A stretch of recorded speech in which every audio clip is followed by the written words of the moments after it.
que iremos fazer na igreja? Os apóstolos fizeram isso? A igreja de Jerusalém, a igreja primitiva, fez isso? Irmãos, com todo o respeito do mundo, porque Deus conhece meu coração. A gente vê sermões de Pedro como esse, sermões de Paulo. A gente vê o próprio diácono Estevão na sua mensagem bíblica. Eu não vi esses homens da igreja primitiva ficar mandando olhar para o lado, fala com o irmão. Não vi essas coisas, irmãos. Então por que nós fazemos? Meus irmãos, a paz do Senhor Jesus, estamos aqui para a glória de Deus, para mais uma aula, que será essa, a lição de número 3, uma igreja fiel à pregação do Evangelho. Nossa intenção aqui é ajudar os irmãos a entender melhor a lição e para você que é professor, a preparar melhor a sua lição. A nossa intenção aqui, não é ler a lição tópico por tópico, não, mas é nos atermos ao texto que dá base para a lição, que é de suma importância entendermos o texto que dá base à lição, para que a gente possa entender a lição da melhor maneira. Então a nossa intenção aqui é essa, ajudar você a entender melhor a lição e você, professor, a preparar melhor a sua lição, te dando aí, quem sabe, um norte, um caminho, um ponto de partida para você começar a preparar a sua lição. Espero que Deus te abençoe, que esse vídeo venha contribuir com o seu ministério e eu venho lhe pedir, por gentileza, para você curtir esse vídeo, se inscrever no meu canal, em nome de Jesus, abençoar aí o ministério do irmão Eric. Vamos para mais uma aula. Então, meus irmãos, nós vamos a mais uma lição, a lição de número 3, uma igreja fiel à pregação do Evangelho. Bom, nós estamos estudando sobre a igreja de Jerusalém. A lição de número 2, a lição passada, nós vimos sobre o modelo que a igreja de Jerusalém ela é para nós hoje, para a igreja de hoje, Ali, aquela igreja com nossos primeiros irmãos cristãos, E existem vários coisas que a igreja de Jerusalém tinha e fazia, a sua conduta, tudo aquilo serve de modelo para nós. Então, é importante sempre nós termos em mente, tanto o estudante da Palavra do Senhor, tanto o professor de escola bíblica dominical, que também é um eterno estudante, ter em mente que todas as lições elas têm um caminho, que é evidenciar para nós, mostrar como era a igreja em Jerusalém. Igreja essa, que como eu disse, na lição de número 2, a gente viu que é um modelo para nós. E só no título dessa lição, é um título que já faz a gente pensar, Porque, uma igreja fiel à pregação do Evangelho. Era o que a igreja de Jerusalém era. Uma igreja fiel à pregação do Evangelho. Só esse título faz a gente pensar, por quê? Será que hoje a gente tem tido nas nossas pregações, nos cultos, de fato, a pregação do Evangelho, uma fidelidade aos textos, sem forçar o texto a dizer o que ele não diz, sem inventar moda? Estamos pregando Jesus? A mensagem do Evangelho está sendo pregada? São lições, a lição 3, assim como as outras, são lições que trazem ensinamento, mas que também nos fazem refletir sobre como estamos agindo hoje como igreja, como cristãos, Estamos pregando fielmente a mensagem do Evangelho? Um outro detalhe a ser lembrado aqui, a ser mencionado, sobre o Evangelho. Que Evangelho tem sido pregado? tem sido pregado o evangelho de Jesus mesmo? Ou algum outro evangelho? Aí, como diz lá Gálatas 1, versículo 8 e 9, que diz assim, Paulo dizendo, né? Mas ainda que nós mesmos, ou um anjo do céu, vos anuncie outro evangelho, além do que já vos tenho anunciado, seja anátema, que é maldito, né? Assim como já vou-lo dissemos, agora de novo também vou-lo digo, se alguém vos anunciar outro evangelho, além do que já recebeste, seja anátema. Ainda que nós mesmos, ou um anjo do céu, vos anuncie outro evangelho, além do que vos tenha anunciado, seja anátema. Não sou eu que estou dizendo, não, é o texto. Paulo que disse. Que quando a gente anuncia um outro evangelho, porque veja bem, irmãos, se o evangelho de Jesus genuinamente verdadeiro, é porque existe um falso. E aquele que anuncia um outro evangelho que não é o verdadeiro, é anátema. Paulo que disse. Será que nós estamos anunciando mesmo o verdadeiro evangelho? Mateus 16, versículo 6, 11 e 12 diz assim, Jesus disse assim para os seus discípulos, e Jesus lhe disse, adverte e cautelai-vos do fermento dos fariseus e saduceus. Versículo 11 e 12. Como não compreendeste que no caso esse versículo que eu li é o versículo 6 de Mateus 16, agora versículo 11 e 12. Como não compreendestes que não vos falei a respeito do pão, mas que vos guardasseis do fermento dos fariseus e saduceus? Então compreenderam que não dissera que se guardassem do fermento do pão, mas da doutrina dos fariseus. Doutrina é ensino. O termo que a gente até viu de doutrina, para perseveravam na doutrina dos apóstolos, é didaqué, que é ensinar, ensino, né? Ser alguém ensinável. Então, o falso evangelho, o falso ensino, é o fermento dos fariseus, que Jesus ali para os seus discípulos advertiu eles a tomarem cuidado com isso. E essa palavra de Jesus para os seus discípulos, ela cabe para nós hoje, porque eles eram a igreja no seu início. Eles eram parte da igreja nascente. Então essa palavra de Jesus serve para nós. Então veja que só no título da lição a gente já consegue pensar e tentar entender algumas coisas.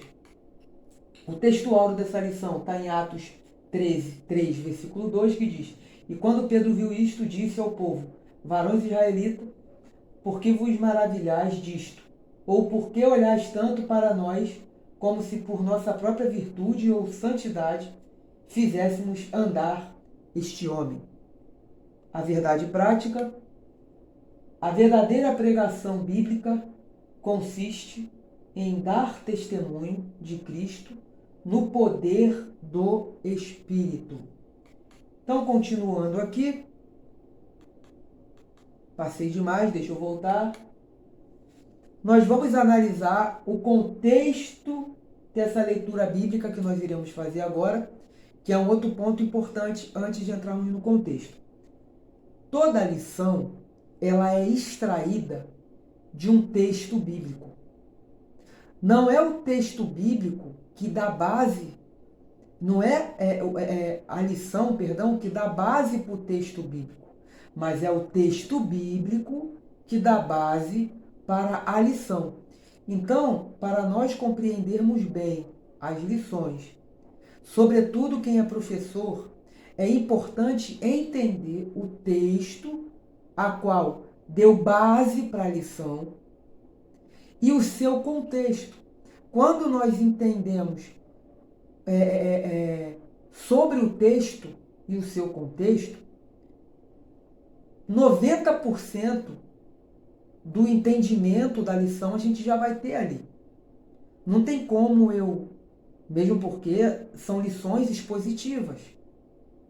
E não tem como nós conseguirmos expor a lição sem compreendermos bem o texto que dá base para ela.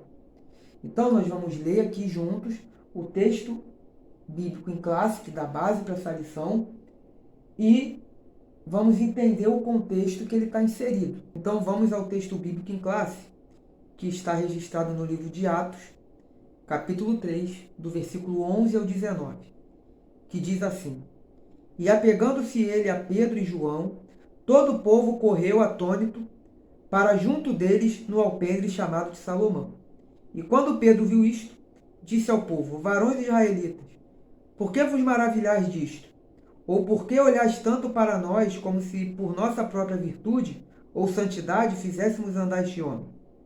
O Deus de Abraão, de Isaque e de Jacó, o Deus de nossos pais, glorificou a seu filho Jesus, a quem vós entregastes e perante a face de Pilatos negaste, tendo ele determinado que fosse solto.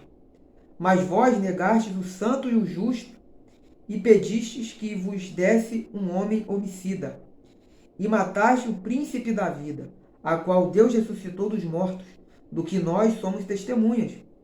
E pela fé no seu nome, fez o seu nome fortalecer. Olha, pela fé no seu nome, fez o seu nome fortalecer a este que vedes e conheceis.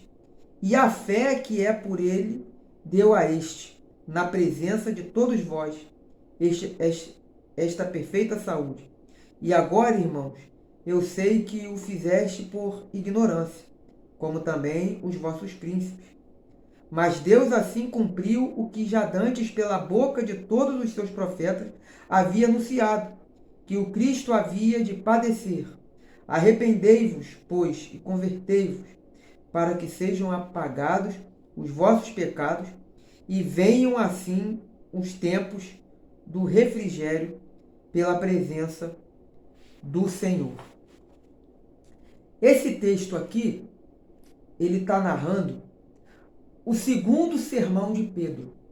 O primeiro nós vimos na lição 2, a lição passada, que foi o sermão que Pedro pregou logo assim que o Espírito Santo foi derramado, lá no dia de Pentecostes. O segundo sermão de Pedro é esse aqui que nós acabamos de ler. Mas vamos entender o contexto que esse texto ele faz parte. Vejamos uma coisa, meus irmãos. O Espírito Santo ele já tinha sido derramado no dia de Pentecostes.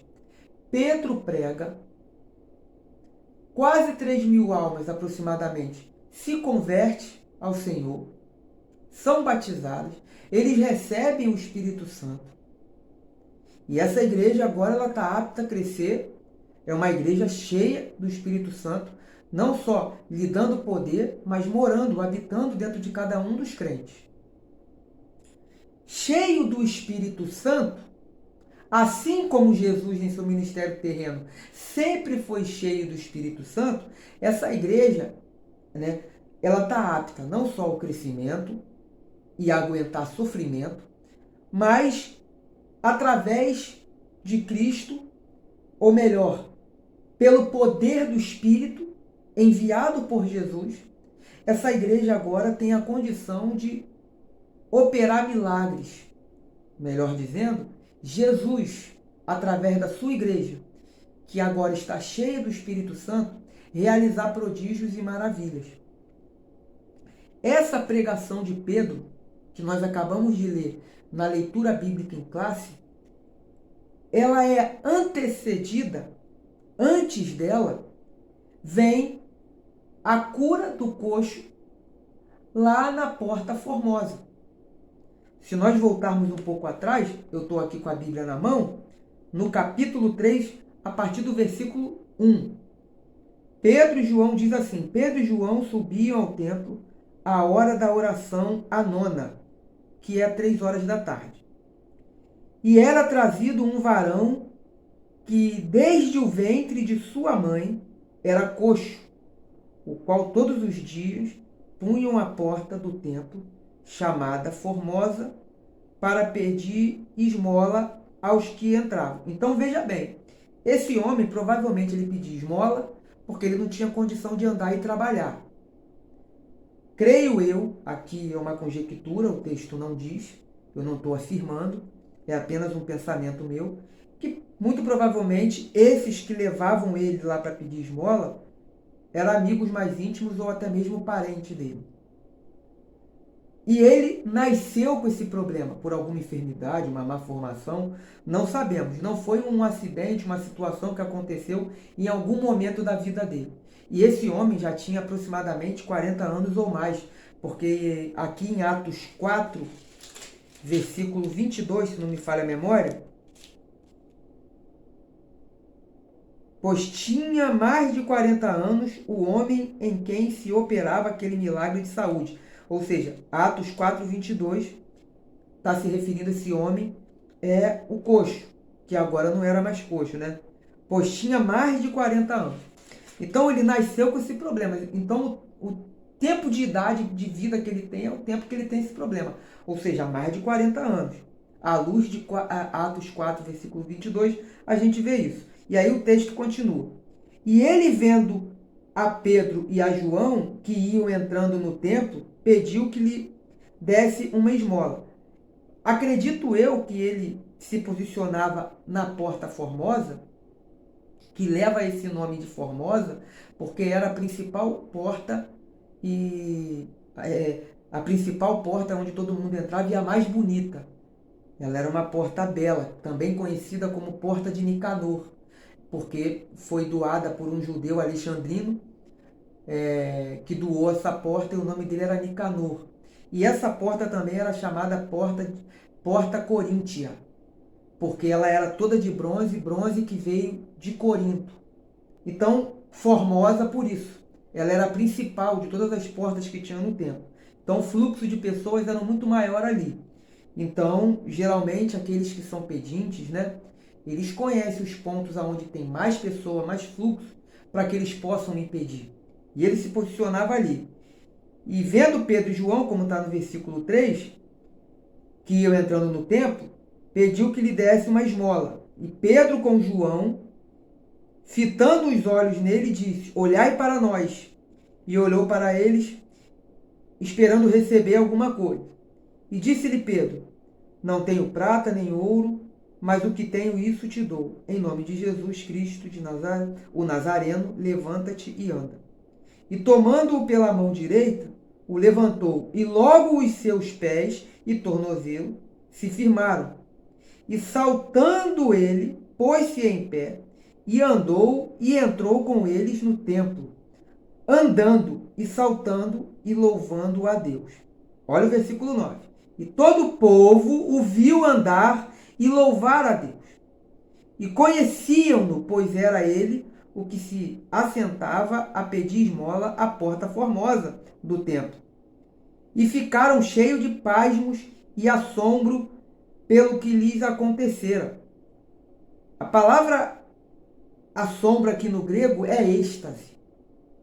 E êxtase aqui, nesse contexto, é em transe, é pasmos, é como que esse homem, vida toda pede esmola, porque não anda, tem problema para andar, nos pés, no tornozelo, nas pernas, e agora está pulando.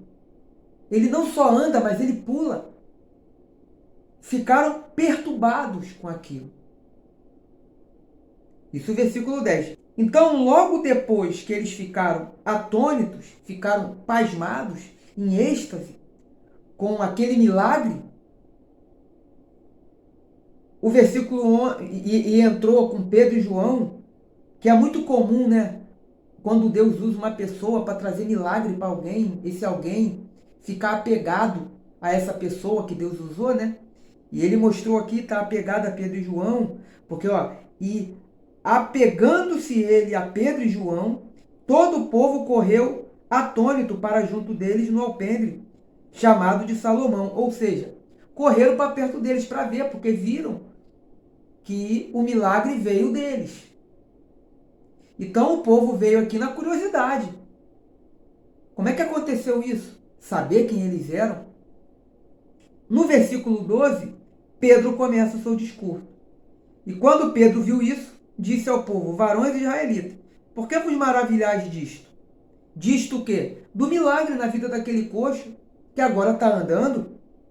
Ou por que olhais tanto para nós, como se por nossa própria virtude ou santidade fizéssemos andar este homem? Pedro está dizendo: olha para nós não. É milagre? É milagre. Mas quem faz é Jesus, não somos nós. E a partir daqui, Pedro, hein? Que exemplo, hein? Que exemplo, hein? Enquanto a gente tem vivido dias que pessoas estão querendo vender milagre, a gente vê o apóstolo Pedro, que ao invés de se vangloriar, como muitos fariam no lugar dele, erradamente, ele olha e diz: milagre não sou eu que opero, não. Deus até pode me usar, mas quem faz é Jesus. É o que Pedro fez. E a partir daqui, ele vai começar o discurso dele. Então, esse é o contexto a qual está inserido o texto da lição que nós lemos. E a partir daqui, Pedro vai começar a pregar sobre Jesus. Por isso, o título da lição: uma igreja fiel à mensagem, à pregação do Evangelho.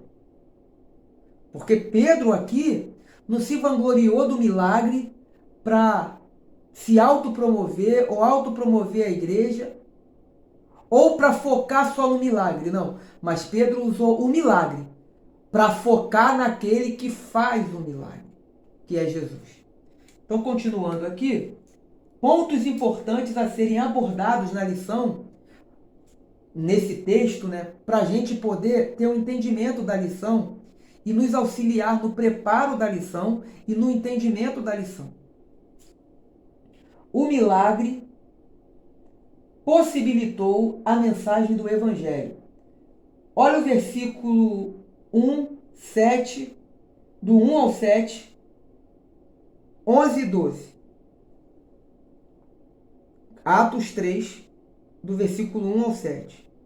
Pedro e João subiam junto ao templo, à hora da oração, a nona. E era trazido um varão que descia desde o ventre de sua mãe, era coxo, o qual todos os dias punham à porta do templo. Então, ali tinha um homem coxo. Versículo 3. Ele, vendo a Pedro e a João, que iam entrando no templo, pediu-lhe que desse uma esmola. Então, ele viu Pedro e João e pediu uma esmola. Pedro e João, fixando os olhos nele, disse: olhai para nós. E olhou para eles, esperando receber, ou seja, olhem para nós. Olhe para nós. Ele olhou esperando receber uma esmola. E Pedro diz: não tenho prata nem ouro, mas o que tenho eu lhe dou. Em nome de Jesus, o Nazareno, levanta-te e anda. E tomando pela mão direita, levantou, e logo os seus pés e tornozelos se firmaram. Ou seja, ele recebeu a cura. Ele recebeu a cura. Olha que interessante, né? A gente está vivendo uma época de pessoas querendo enriquecer a base do Evangelho. Enquanto Pedro e João testemunham ocular do que Jesus fez, foi pedido a eles dinheiro. Ele não tem prata nem ouro, não. Não tinham. Mas o que eles tinham, eles deram. Então aqui está o milagre. Agora olha o versículo 11 e 12. E pegando-se ele a Pedro e João, todo o povo correu atônitos para junto deles no alpendre, chamado de Salomão. Então veja, do versículo 1 ao 7, a gente tem um milagre. No versículo 11, a gente tem esse milagre abrindo porta para que a mensagem fosse pregada, porque isso atraiu as pessoas. E no versículo 12, a gente tem o início da mensagem. Então repare que o milagre, esse milagre, essa ação do Espírito Santo através da vida de João e da vida de Pedro, abriu portas para que a palavra do Evangelho fosse pregada. Então, esse milagre, repare, irmãos, é um milagre que parece que beneficiou um homem, mas que, na verdade, abriu portas para que outros homens fossem beneficiados. Homens aqui são seres humanos, que eu quero dizer. Beneficiados em que sentido? Com salvação. Porque o milagre que Deus faz na nossa vida nunca termina só em nós. O milagre que Deus faz na nossa vida é sempre uma porta aberta para trazer milagre na vida de outros. Isso é um ponto importante. Continuando aqui. O nome de Jesus é o suficiente. Se os irmãos repararem o versículo 6 comigo, e disse Pedro, não tenho prata nem ouro, mas o que tenho, isso te dou. Em nome de Jesus Cristo, o Nazareno, levanta-te e anda. Irmãos, a igreja de Jerusalém não é modelo para nós? O que eles faziam na oração, na comunhão, na conduta, de como era o culto deles, a pregação, a forma que era pregada, tudo que era feito não era exemplo para nós? Então, esse versículo 6 também precisa ser exemplo para nós. Como assim? O nome de Jesus tem que ser o suficiente. Porque se nós nos atentarmos a isso, muitas invencionices que a gente vê por aí afora, não teria espaço na igreja. Pedro e João, com todo respeito, irmãos, não ficaram de gritaria, não ficaram de pula-pula, não ficaram de roda-roda, não engrossaram a voz. Não, irmãos, eles só usaram o nome de Jesus. Sabe por quê? Porque Jesus é o suficiente. Quem cura não é performance. Quem cura é Jesus. Milagre é Jesus quem faz, irmão. Milagre é Jesus quem faz. Então, veja bem, irmãos. Pedro, vamos pegar Pedro como exemplo. E João também. Eles foram apóstolos e eles eram dois dos que eram do círculo íntimo de Jesus. Os principais apóstolos. Esses homens viram Jesus acalmando tempestade, acalmando o vento, curando vários tipos de enfermidade, ressuscitando pessoas que já tinham morrido. O próprio Pedro teve na casa dele Jesus curando a sua sogra. Eles viram Jesus ser morto, mas viram Jesus vencendo a morte, porque eles viram Jesus ressurreto. Então eles conheciam Jesus. Eles sabem o poder que tem no nome de Jesus. E quando a gente conhece o poder que é no nome, que tem o nome de Jesus, a gente aprende que o nome de Jesus é o suficiente. Não precisa de parafernálias. Não precisa ser de show de pirotecnia. Não precisa nada disso, irmãos. É só falar o nome de Jesus, que o nome de Jesus é o suficiente. Foi o que eles fizeram. Um outro ponto importante. Queria esmola, mas recebeu cura.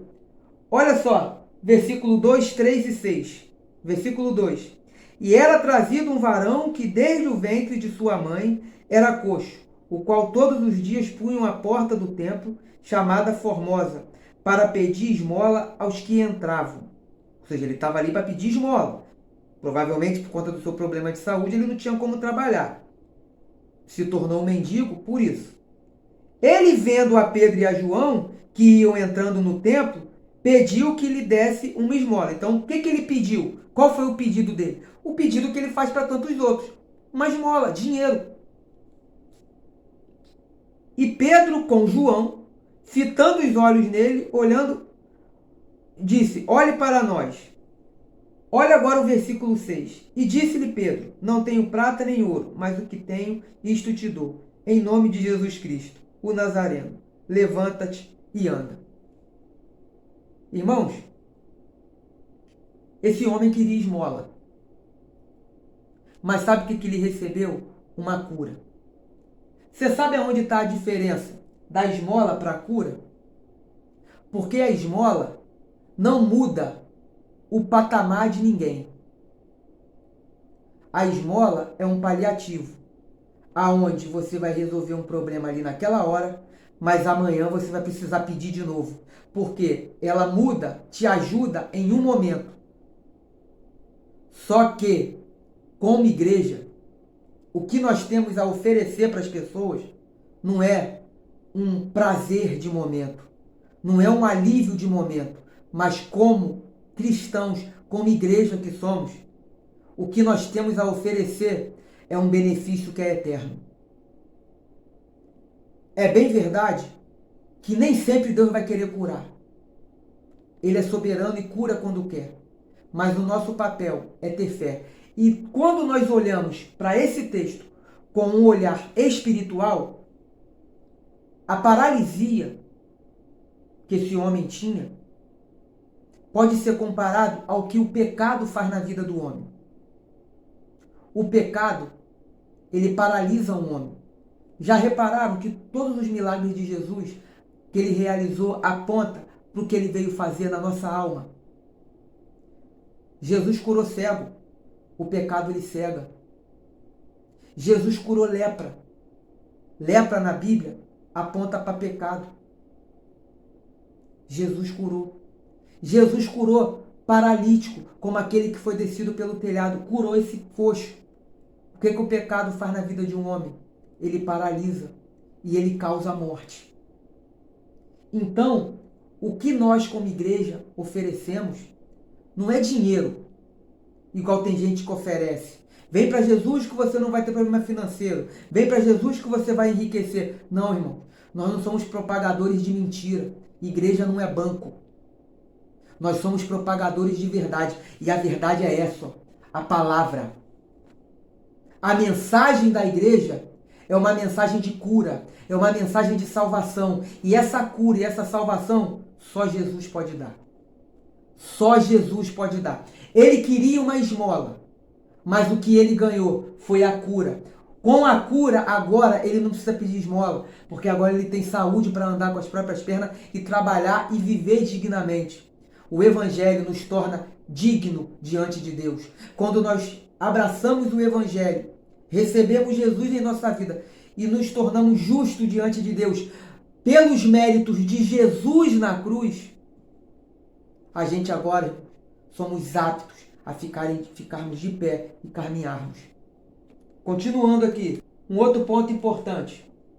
O sermão explica o milagre. O milagre abre porta, abre espaço para o sermão, como eu disse previamente. Versículo 12, 13 e 16. Versículo 12. E quando Pedro viu isto, disse ao povo: varões israelitas, por que vos maravilhais disto? Ou por que olhais tanto para nós como se por nossa própria virtude ou santidade fizéssemos andar este homem? Versículo 13.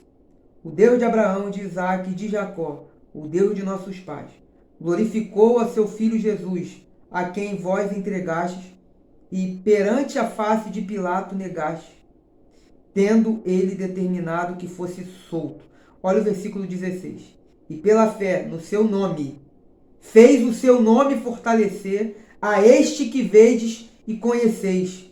E a fé que é por ele, deu a este, na presença de todos vós, esta perfeita saúde. E pela fé no seu nome, fez o seu nome.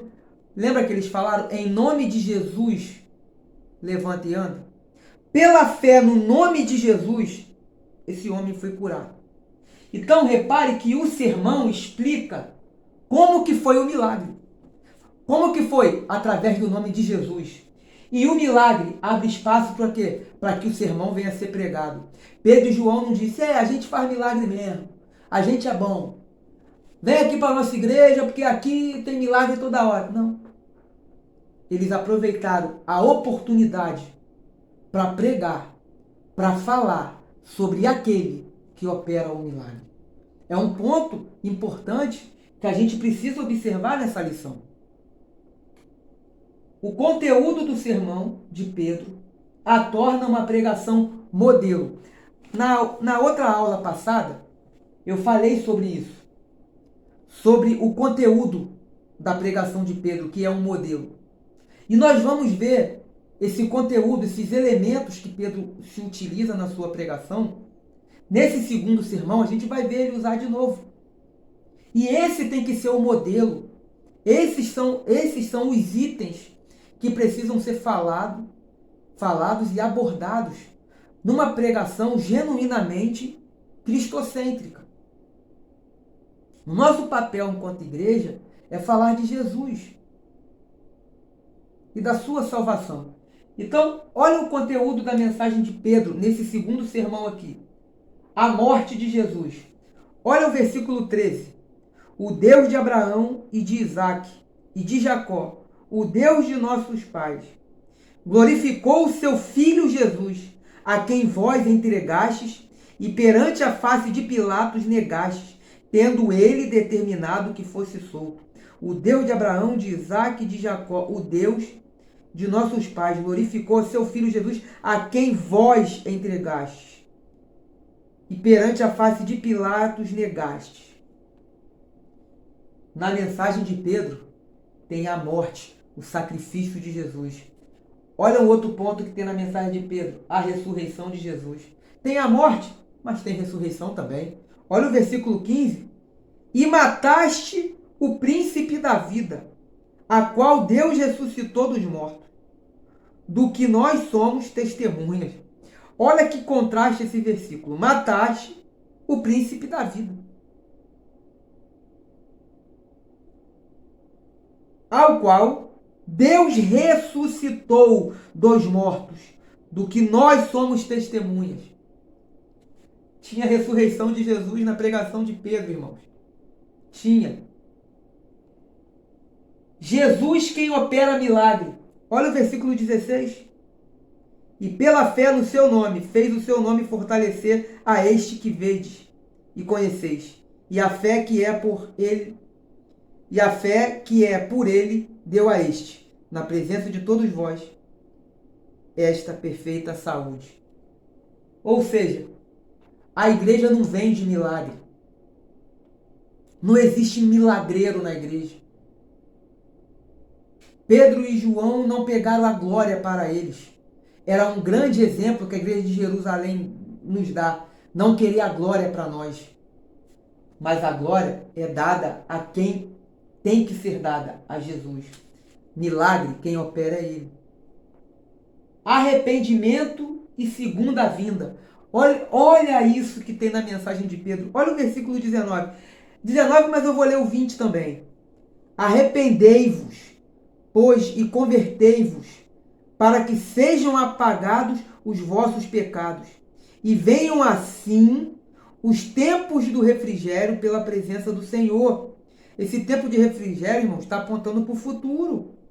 E envie ele a Jesus, que já dantes foi pregado, o qual convém que o céu contenha até os tempos da restauração de tudo, dos quais Deus falou pela boca de todos os seus santos profetas, desde o princípio. Olha o que tinha na mensagem de Pedro: arrependimento. Sabe por quê, irmãos?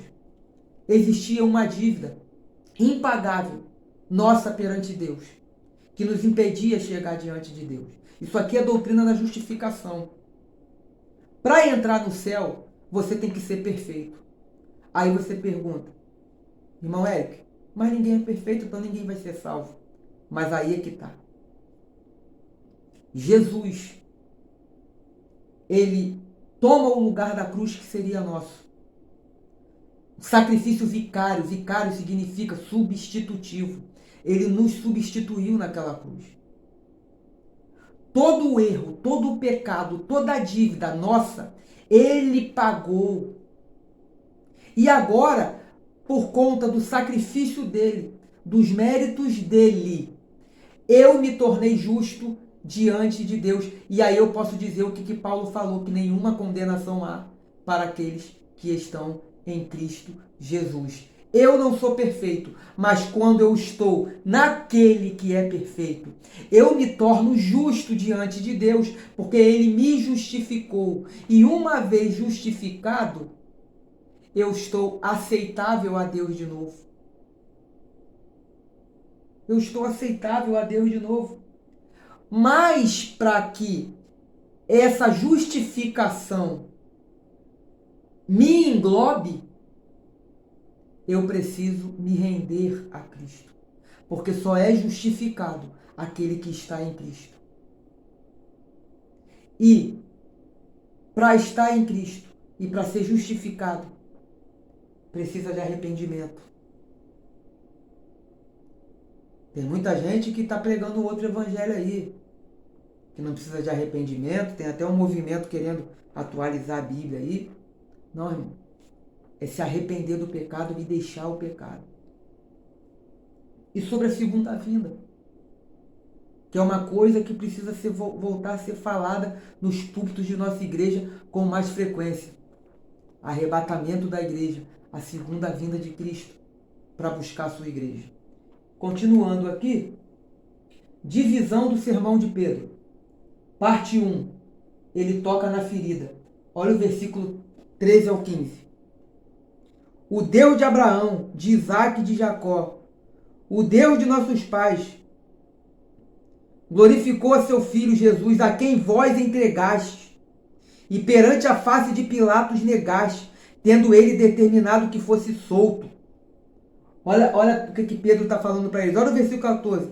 Mas vós negaste o santo e o justo, e pediste que se vos desse um homem homicida, e mataste o príncipe da vida, a qual Deus ressuscitou dos mortos, do que nós somos testemunhas. Olha, Pedro, aproveita e toca na ferida. Ele começa o sermão tocando na ferida. Mas depois de tocar na ferida, ele aplica o remédio. Que é a parte 2, versículo 17 ao 19. E agora, irmãos, eu sei que o fizeste por ignorância, como também os vossos príncipes.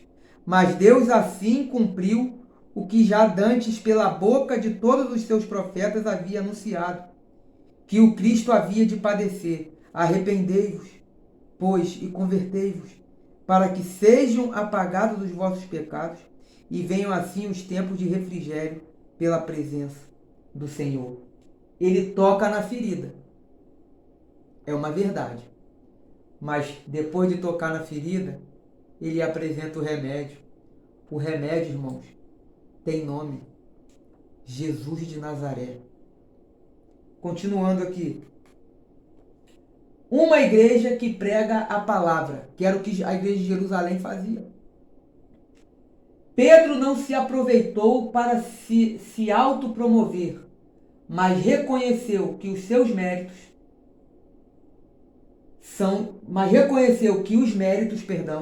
são de Jesus.